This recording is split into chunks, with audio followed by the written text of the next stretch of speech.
The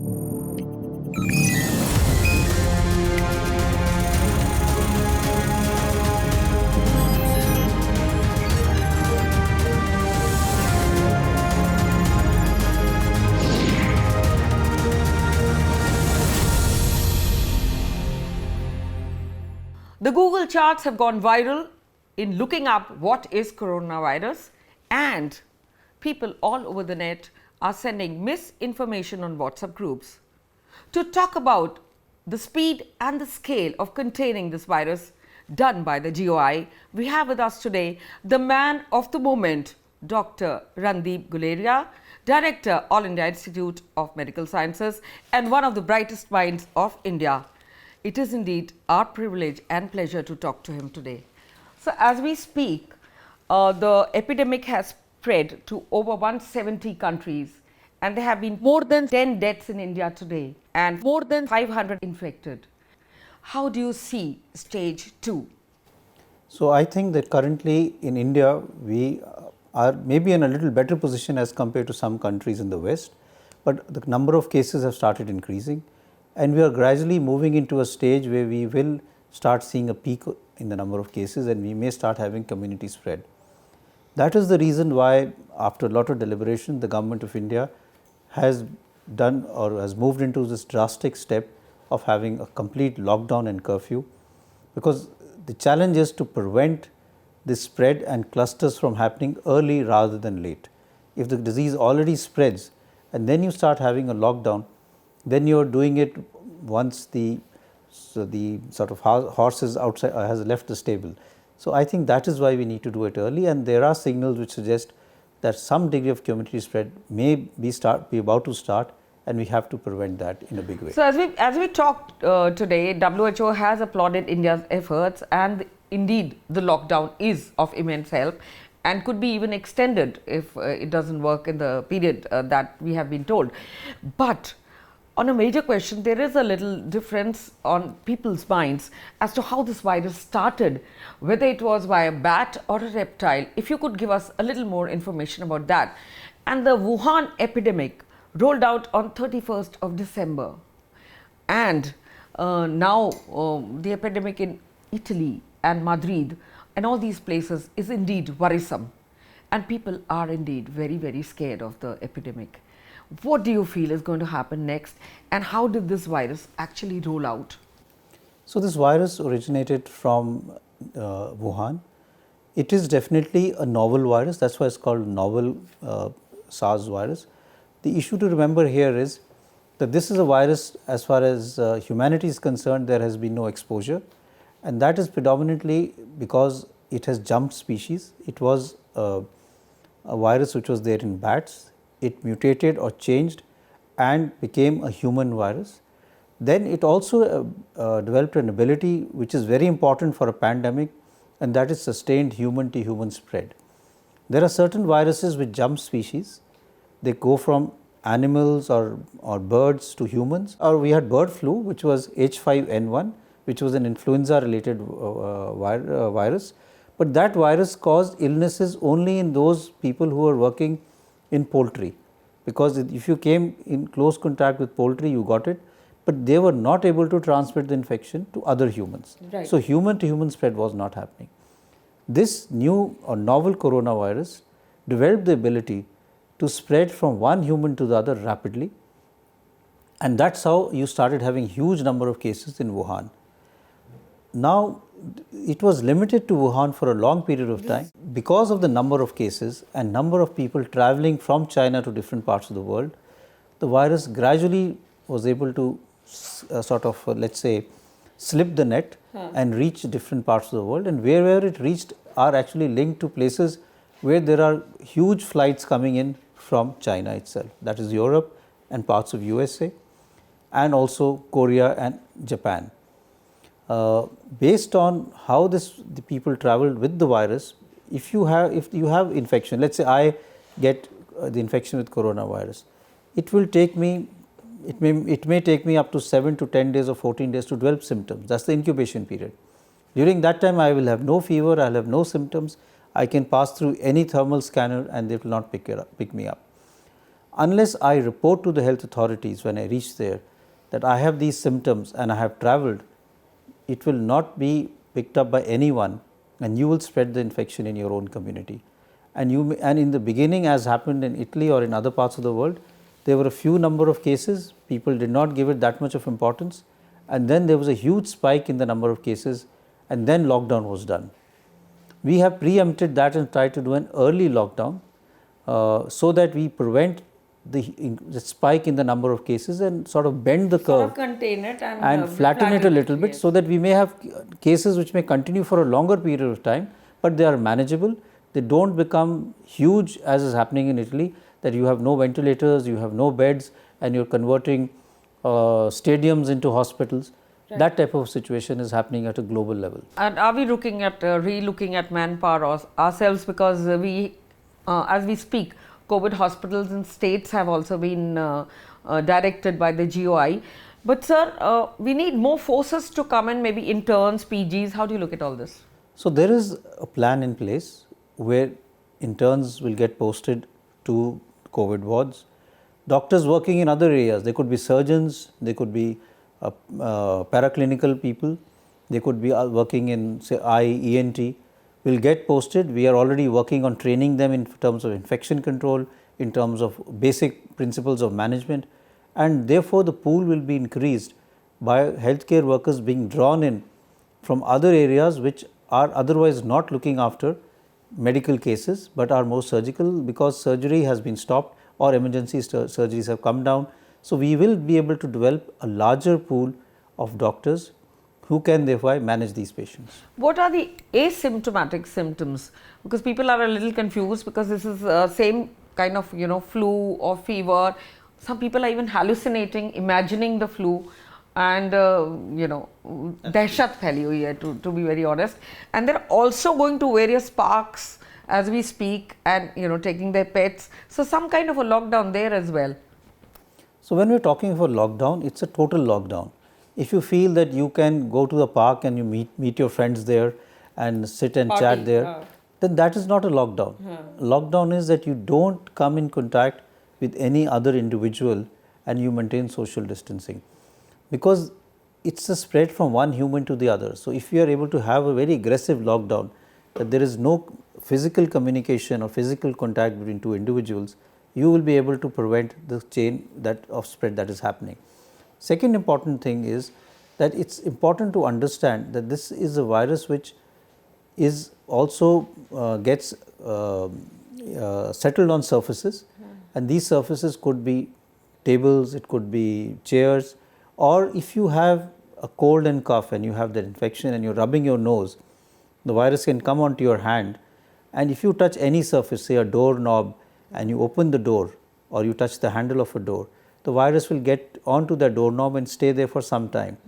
And if another individual sometime later touches that doorknob, the virus comes onto his hands, and if he touches his nose or his mouth, the virus will then transfer itself immediately to that person's respiratory tract.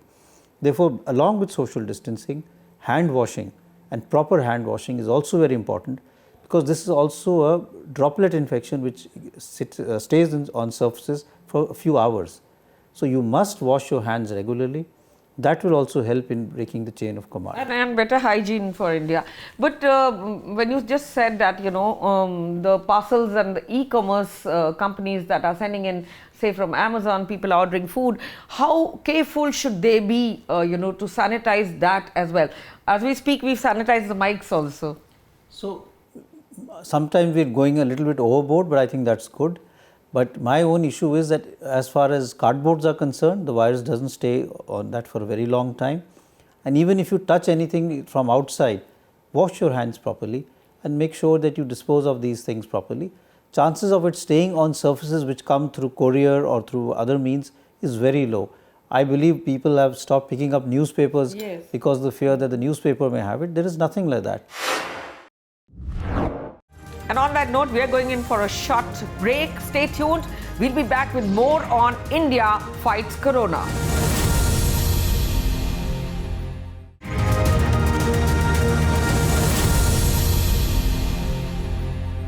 हाइड्रोक्विनिन के बारे में आप क्या कहना चाहेंगे? Because जैसे doctor Bhargava ने ICMR में कहा है कि this is a treatment for many people, it could be used, so how effective is that? So, we have two drugs, chloroquine and hydroxychloroquine. Both have been used in India for a very long time. And hydroxychloroquine is a safe drug. Most of us as clinicians and even rheumatologists, immunologists and even dermatologists have used this for maybe more than 20 years. And we know that it is a safe drug. The data on its efficacy in COVID-19 is limited. There is very little data. There is some data which has come from the previous coronavirus, MERS coronavirus. Which The one that came from camels. which came from camels and which is in the Middle East. So, MERS is Middle East respiratory coronavirus. Right. That and some experimental data on cultures, viral cultures, on animal studies and little bit of human data which suggests that hydroxychloroquine may be useful in treating or decreasing the viral load as far as COVID-19 is concerned. However, we don't have time to wait for a large number of good studies to come before we start using it. And that is why it was felt that we should, if a drug is safe, take that risk and see whether we can protect healthcare workers and those who come in close contact with COVID-19 patients, because even if we are able to protect them to some extent, then we can prevent the infection from spreading both to healthcare workers who have to stay healthy to be able to provide care, and the people who are actually coming in close contact because they are at the highest risk of getting the infection and transmitting it further. At the same time, data is being collected from these individuals to see is it effective, is it safe, and if one finds that this is an effective and safe strategy, then it can be used for larger group like high risk groups to treat them, the elderly, to see whether it can be used in them and it may protect them. This is a treatment which is also, this is a drug which is also useful for treatment. So, that is the next step. Can we use this drug as a treatment strategy for, let us say, moderate to severe cases admitted with pneumonia, and will it benefit or not? The answer is still not there. Some studies suggest it may, other studies say that this is still experimental, more trials are needed. So, my take on this is we should try and do the trials simultaneously, because we are in a pandemic. We are having a situation where large number of people are getting infected, number of people are dying. We can't wait right now for a lot of scientific studies to be done. We have to treat and do research simultaneously. There is another group which says there is a variant of AIDS HIV drug that was used in Jaipur for 2 people and managed to make one all right, and the other one succumbed due to a cardiac arrest as we talk. But then there is this same variant that was used perhaps in Wuhan. So, there is a drug, lopinavir and ritonavir, which are basically available in our country, used for HIV positive patients. These are anti-HIV drugs. Initially, there were studies which suggested that they were useful, and that is why a lot of people thought that this could also be used. A study was done for COVID-19 in Wuhan, in patients in Wuhan. That was a good study, a randomized trial which was published a few days ago. It did not show any benefit. It was a negative study. So, that is why that drug has come lower down in the list right now, because a proper study showed that it was not of much benefit as a cure as far as that is concerned. There is another drug which was used for a patient in US who improved, remdesivir, which was also used for Ebola cases, which is also an antiviral drug, and there are some data which suggests that it may also be useful. Again, it is being tried in the US, and there is studies going on in Europe also for this drug. It is an injectable drug. So, there are a lot of research going on right now at a very fast pace to find solutions which are proven and which are effective. Those solutions which are easy to do and which are safe are what we think we should try early. For the others, we need more data. What about immunity boosters? If you look at India, we are those people जो नलके का पानी पीते थे, and as soon as we went to bottled water, our immunity system was much more stronger. So, how do we kind of build immunity and take some positives from this? So, because of the fact that from very early childhood, individuals in India get exposed to a number of infections, their immune system is always active to fight infection. rather than develop what we call autoimmune disease. This is also what is known as a hygiene hypothesis, that those who live in a very hygienic environment, their immune system to fight infection is not as strong, and they get a lot of autoimmune the disease. toxic ones fight it better. But from the point of view of COVID-19, I think we don't have much data to say that we are more protected as compared to the Western people. I think we are equally at risk, and we need to be careful. A good healthy diet, regular exercise is what is important, but I don't think I could say that you have a specific immunological drug which can protect you against COVID-19. What about a COVID tracker? You know, some use of technology to track people. Are we on it as far as AIIMS is a research hospital? So there is a lot of interest in looking at how can we track patients who are positive, how can we do it on a GPS model, how can we map not only those, how can we map all those cases who are being tested and positive to really look at it at a national level. Because some of them not opening up and saying I have this, and they've been screened at the airport, and there has been some negligence. We have to admit our faults. So that's the thing. So can we use technology, and India is very good in this, to be able to track, to monitor, and to be able to use that technology to be able to contain any outbreak or any cluster from developing. And if you pick that up, can you sort of totally quarantine that area so that it doesn't go out like was done in China or in Wuhan for that matter. Or Madrid for that matter. But sir, there is also a specific query from a lot of people about beds in hospitals, saying that you have a ventilator which can, by using AI, or an algorithm, look at 4 patients, and we could perhaps use that. So that is something which has been done in Italy. It's not the ideal situation. In Italy, what was done was that they ran out of ventilators, and they had more patients and less ventilators. So they developed a system of looking at the patients and seeing if they had similar type of body weight and the lung, and they used one ventilator for 2 or 3 patients by using a tubing which gave Y connection. So it went, one ventilator was ventilating 2 individuals at the same time. That is not an ideal situation. It's been done as an emergency because nothing else is available. But yes, that strategy was used in Italy, and that strategy is something that has been tried. There is not again much data. This is again things which are being done out of desperation, and therefore my plea to everyone is that let's be very aggressive in social distancing, hand washing, and trying to contain and blunt the peak. Because if we have a huge number of cases, we will have a huge problem, as is happening in Italy or in the US. And on that note, we are going in for a short break. Stay tuned.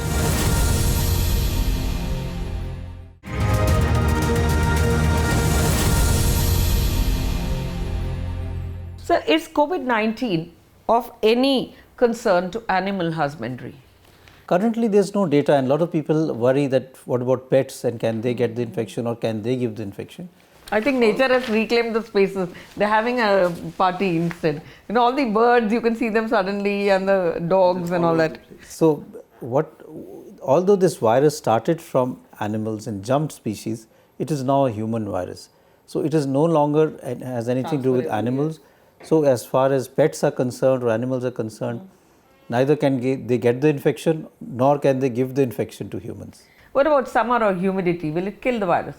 So, there is a feeling that in summer, because the temperature goes up, the survival of the virus in the outdoor environment may become less, especially when it's very hot. But let me give you a rider here. Singapore had a significant number of cases. It's a tropical country. We are seeing a large number of cases in Kerala. Kerala has already got temperatures which are in the 30s. And you should also remember that most of us also stay in summer indoors, and indoor is air conditioned. The temperature and humidity there is controlled.